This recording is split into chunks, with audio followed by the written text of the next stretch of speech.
Bonjour bien-aimés dans le Seigneur, que la grâce de Dieu demeure avec chacun d'entre nous au nom de Jésus. Merci, c'est venant. Bien-aimés, en ces temps de la foi, nous invitons tout le monde à s'imprégner de la parole de Dieu à travers des méditations afin de ne pas se laisser induire en erreur ou être trompé parce qu'il y a tellement de cafouillage, tellement de doctrines, on ne sait plus qui dit la vérité, qui ne dit pas la vérité. Voilà pourquoi nous exhortons tout le monde à retourner à la parole de Dieu. Retournons aux Saintes Écritures et nous trouverons le chemin de la vie éternelle, le chemin du salut, le chemin de la vérité. Est-ce que c'est bon que de se tourner vers des fables, des inventions des hommes, des commandements des hommes, des logiques, des philosophies des hommes? Non. Allons à la parole de Dieu. Bien aimé, voici donc un texte que beaucoup en réalité esquivent, alors que c'est un texte tellement important, tellement sensible. Il y a beaucoup de leçons à retenir de ce verset. Nous prenons Matthieu chapitre 5, le verset 38, 39, il est écrit. Vous avez appris qu'il a été dit œil pour œil et dent pour dent. Mais moi, je vous dis de ne pas résister aux méchants.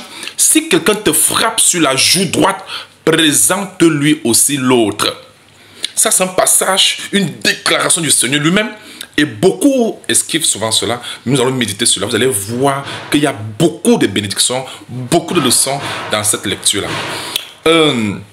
La première chose à noter, c'est que dans Matthieu 5, quand vous voyez le Seigneur dire, il vous a été dit, mais moi je vous dis. Là, ce n'est pas une contradiction, c'est plutôt une clarification. Parce que Jésus ne peut pas venir contredire ce qui a été annoncé par Dieu à travers les prophètes. Vous comprenez? Il est Dieu devenu homme, donc il ne peut pas se contredire. Il ne peut pas avoir dit, à Moïse d'écrire œil pour œil, dent pour dent. Et puis quand il revient sur la terre à la personne de Jésus, il vient se contredire. Ce n'est pas possible. Vous comprenez? Voici la preuve. Quand vous lisez, vous lisez le verset 21-22, il dit, vous avez appris qu'il a été dit aux anciens, tu ne tueras point. Maintenant, il dit au verset 22 que, mais moi je vous dis que quiconque se met en colère contre son frère mérite, montrant que même la colère fait partie d'une tuerie qui se passe à l'intérieur. Les rancœurs, voyez-vous, il y a des gens qui ne tuent pas les gens physiquement, mais ils tuent les gens dans leur cœur, montrant ici que c'est une clarification et non une contradiction. Est-ce que c'est bon? Dans le même chapitre, il dit, il vous a été dit, tu ne commettras pas l'adultère, mais moi je vous dis, celui qui regarde une femme, pour la convoiter, a déjà commis l'adultère dans son cœur. Ce n'est pas une contradiction, mais une clarification montrant que l'adultère va jusqu'aux pensées. Donc, quand vous voyez la logique, il vous a été dit, mais moi je vous dis. Ce n'est pas que Jésus vient contredire, parce qu'il n'est pas venu pour abolir la loi, il est venu pour accomplir cela. Il n'est pas venu se contredire, non. Il est venu plutôt pour être plus clair, clarifier les choses, expliquer de manière plus approfondie des choses que les gens ne comprenaient pas. Amen. C'est pas bon pour la logique là? Très bien. Maintenant, allons vers le texte. Il dit, vous avez appris qu'il était dit œil pour œil et dent pour dent. Ça, c'était une expression de la vengeance. Cela traduit la vengeance. Du genre, si quelqu'un fait quelque chose de mal, il écope la même chose. C'est comme ça. Tu tues, on te tue. Ça, cela renvoie à la vengeance directe. Mais moi, il dit, mais moi, je vous dis, de ne pas rester au méchant. Il faut comprendre une chose, mes bien-aimés. Le Seigneur qui a dit œil pour œil, dent pour dent à Israël, et même dans la parole, il dit aussi à moi la vengeance et la rétribution. Donc ce n'est pas à l'homme de se venger par ses propres moyens, mais c'est à Dieu de se venger en faveur de ses enfants. Voilà pourquoi il a dit aux enfants d'Israël que gardez silence et je combattrai pour vous. Vous avez vu? À moi la vengeance et la rétribution. Parce que quand l'homme se venge de lui-même par ses propres moyens, il risque encore d'empirer la situation. Ah oui? Voilà pourquoi Dieu dit que non, c'est à lui la vengeance, la rétribution. Dieu venge mieux que tout homme, vous comprenez? Lui, il a plus ou moins de vengeance. Mais sauf que lui, il fait les choses en son temps. Amen. Une injustice peut se passer aujourd'hui, mais laissons les choses entre les mains de Dieu. Laissons que Dieu fasse les choses en son temps et vous verrez mieux. Et non seulement cela, à la fin même des temps, au jour du jugement, Dieu appellera toutes les œuvres là au jugement. Il a dit dans Apocalypse chapitre 22, Vous lirez du verset même au 12 à 13, il dit que voici je viens bientôt et je rendrai à chacun selon qu'est son œuvre, montrant qu'il y a bel et bien un jour où le Seigneur va régler tout cela. Même au jour d'aujourd'hui, il y a des choses que Dieu règle aussi.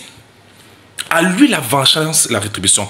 Ici aussi en train de faire clairement comprendre qu'en termes de vengeance, ne prenons pas toujours les devants, mais laissons Dieu prendre les devants. Parce que des fois, quand on va pour se venger, on risque de perdre la vie, ou bien se retrouver en prison, ou bien faire même au-delà, ou bien se retrouver des problèmes difficiles, ou bien se empirer encore la situation. Donc nous devons laisser Dieu gérer nos choses.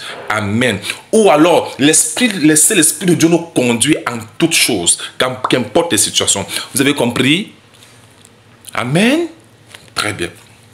Eux pour eux, dent pour dent. C'est pas à dire que c'est pas aboli, ça continue encore, sauf que c'est Dieu qui s'en charge de rétablir la justice partout où il y a eu injustice, partout où il y a eu problème. Dieu gère mieux les problèmes. C'est lui qui sait bien gérer les choses et mettre chaque personne à sa place.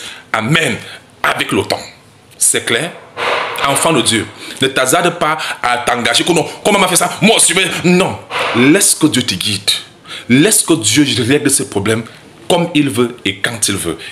Et le résultat sera meilleur et ta vie sera plus préservée. Et si tu t'engages par toi-même, tu peux te retrouver loin. Est-ce que c'est bon? Merci. Il dit au verset 39 que « Mais moi, je vous dis de ne pas résister aux méchants. » N'est-ce pas? Dieu dit que « Soumettez-vous à Dieu, résistez au diable et il fera l'un de vous. » Mais il dit de ne pas résister aux méchants. Ça veut dire quoi? Voilà pourquoi dans la version française, c'est encore plus clair là-bas. Il dit, eh bien, mais moi je vous dis moi je vous dis de ne pas vous venger. Donc la résistance ici, c'est dans le sens de la vengeance. Comme je vous ai dit au départ, que quand vous voyez Dieu dire, Jésus dit, il vous a été dit, mais moi je vous dis, c'est pas qu'il vient de se contredire, donc il vient clarifier. Donc le sujet ici, c'est le sujet de la vengeance. Donc quand il dit ne pas résister aux méchants, il dit ne pas vous venger par vous-même. Parce que vous risquez d'empirer la situation. Est-ce que c'est clair? Amen. Alors, il dit ici que, mais moi je vous dis de ne pas résister aux méchants. Quand quelqu'un avec sa méchanceté, bien aimé, soyons seulement prudents. Il faut savoir éviter les situations, éviter les problèmes. Quand on a le bon discernement, vous comprenez? Mais ne nous engageons pas à la vengeance. Non, laissons Dieu faire. Il saura mieux faire ça pour nous. Amen. Et à la fin, il dit, si quelqu'un te frappe sur la joue droite, présente-lui aussi l'autre. Ça signifie quoi? Est-ce qu'on dit que partout tu mets la bouche, on te gifle? Non, non, non, c'est pas ça. Ici, le centre de sortir une métaphore. Tout le monde dit souvent que, ouais, j'ai eu une bonne gifle, hein. J'ai eu un bon coup, c'est pas un coup de poing qu'on t'a donné. Ce n'est pas une gifle physique. Ça veut dire que tu as été victime d'un coup qui t'a lavé le cerveau. C'est la métaphore, c'est ça que ça signifie. Vous comprenez? Il y a des gens qui nous reçoivent les coups tous les jours de la vie. La vie nous donne les coups. Parce qu'on manque de discernement, parce qu'on manque de maturité, on manque de sagesse. Et nous sommes victimes de tellement de choses. D'autres étaient victimes de vol, d'escroquerie, de déception, de tellement de choses. Parce qu'on manque de discernement. Vous comprenez? Donc être victime des coups de douleur de la vie, c'est ça gifler. Et gifler signifie aussi qu'en fait on t'amène à prendre conscience, on te lave le cerveau pour que tu te réveilles. C'est ça qu'on appelle gifler. Quand le Seigneur dit que c'est quand tu gifles, il y a des gens qui n'ont jamais giflé dans leur vie physiquement. Hein. Mais la gifle dont le Seigneur parle, ce sont les coups que nous recevons dans la vie. Les déceptions que nous recevons dans la vie. Vous comprenez? Les coups qui nous font mal, qui nous créent tellement de douleur dans le cœur. Les choses qui nous donnent le cerveau, qui nous amènent à réfléchir, à tirer des leçons dans la vie. Voilà pourquoi Dieu dit que si quelqu'un te gifle sur la joue droite, présente lui aussi l'autre. Ça signifie quoi, présente aussi l'autre? Quand quelqu'un te gifle, présente lui l'autre. Ça veut dire quoi? Ça veut dire quoi? Parce que pour présenter l'autre, il faut tourner la tête. Il faut tourner la tête. Ça veut dire qu'en fait, le Seigneur demande ici de savoir tourner la page. C'est ce qui nous a fait mal. Tirer de leçons et savoir comment ne plus retomber la même bêtise. Vous comprenez? Donc ici, quand il dit que tourne le, ça veut dire qu'en fait, tourne la face. Tout ce qui s'est passé, c'est passé. Tu as tiré de leçons. Voyez-vous? Et tu ne vas plus retomber le même piège. Parce que la main qui a giflé la joue droite, la main droite ne peut pas facilement gifler la joue gauche. Voilà pourquoi je vous demande de tourner. C'est-à-dire qu'il faut savoir éviter certaines choses. Et même quand on a reçu des coups, nous engageons pas à les tuer. Nous engageons pas à les détruire. Non. Remettons-toi entre les mains du Seigneur. Tirons simplement le leçon et tournons la page. passons à autre chose avec beaucoup plus de prudence et de sagesse et de discernement, afin de ne plus retomber dans le même piège. Amen. Si tu t'es servi la main droite pour gifler ma joue gauche, ma joue droite, si tu utilises la main gauche pour gifler ma joue droite, tu ne peux pas utiliser la main gauche pour facilement gifler ma joue gauche, si je tourne comme ça. Mais le tourner là veut dire qu'il faut savoir éviter. Quand ça est arrivé comme ça, tu dis oui, j'ai compris. Tout cela de fois, c'est pour nous donner les leçons. Donc, tourner la joue là, ce n'est pas dire que donner encore l'occasion à l'autre de gifler, non. C'est qu'il faut changer de facette. Sois plus prudent dans la vie. Le Seigneur dit dans la Matthieu chapitre 10 que le Seigneur dit mettez-vous en garde contre les hommes. Il faut apprendre à être sage. Donc, tout l'enseignement se revient à une seule chose, c'est que nous nous engageons par la vengeance. Vous avez compris? Non.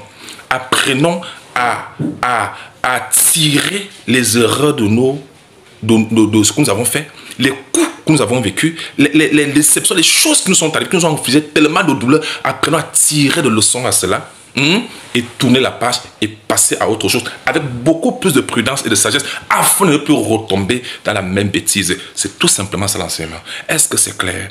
La vengeance n'est pas la solution, les bien-aimés.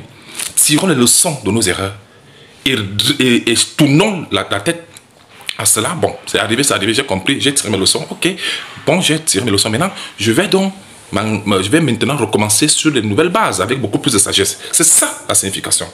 La vengeance avec beaucoup plus de sagesse. C'est ça la signification. La vengeance n'est pas la solution. Tirer des leçons et rectifier le tir et corriger nos erreurs, c'est de ça que Dieu parle dans ce passage. C'est de ça que Jésus-Christ parle. Amen. D'ailleurs, il le confirme encore dans Lévitique chapitre 19, le verset 18. Il dit, pour montrer que c'est même Dieu qui parle ici, il dit, tu ne te vengeras point. Voilà ça, Lévitique 19, le verset 18. Voilà ça. Tu ne te vengeras point et tu ne garderas point de rancune. Parce que la vengeance, c'est la rancune. Hein. C'est ça le problème. C'est ça qui est difficile. Pourquoi tu ne veux pas qu'on se venge? Parce que la vengeance, c'est je veux le tuer, je veux le tuer, il va me... ça anime en nous l'esprit de meurtre. Vous avez compris? Voilà pourquoi il disait que tu ne te vengeras point et tu ne garderas point rancune contre les enfants de ton peuple. Vous avez vu? Car il dit, tu aimeras ton prochain comme toi-même, je suis l'Éternel. Et si le Seigneur te fait clairement comprendre ici que mes bien-aimés, la vengeance, quand quelqu'un est animé par la vengeance, les rancunes et tout ça, c'est pas bon devant Dieu. Non seulement ça va te corrompre, mais ça va te rendre tellement sadique, tellement méchant. Non. Le Seigneur dit que la vengeance n'est pas la solution. À lui, la vengeance, la rétribution. Ici, il met bel et bien l'accent sur savoir tirer des leçons, sur les coups qu'on a reçus dans la vie, sur les gifles des situations qu'on a reçues dans la vie, ça va tourner le dos, ça va tourner la page et recommencer sur une nouvelle base avec plus de prudence et de sagesse pour ne plus retomber la même bêtise. Est-ce que c'est clair? Tourner la tête, c'est rectifier le tir, c'est corriger l'erreur, c'est changer ce qui s'est passé, oublier ce qui s'est passé, mais tirer de leçons, savoir comment se dresser avec les hommes. Amen. Dans la vie, la plupart des choses qui nous arrivent, c'est pour nous corriger, c'est pour nous amener à mieux nous positionner, à mieux nous placer, à mieux parler, à mieux nous corriger, à mieux savoir comment avoir des rapports avec les gens. Vous avez compris? Comment gérer les gens. Tout ça, ça nous donne la sagesse. La vengeance n'est pas la solution, mais ce sont les leçons que nous en tirons et la sagesse que nous tirons, c'est ça qui nous donne plus de sagesse. C'est ça qui est plus important, non la vengeance. Ne courez pas après la vengeance, courez après la leçon retenue et la correction de nos actions. Est-ce que c'est clair? Que c'est vous bénissez, qui vous garde. God bless you. Et même, toutes vos questions sont les bienvenues. Hein? God bless you. Ciao.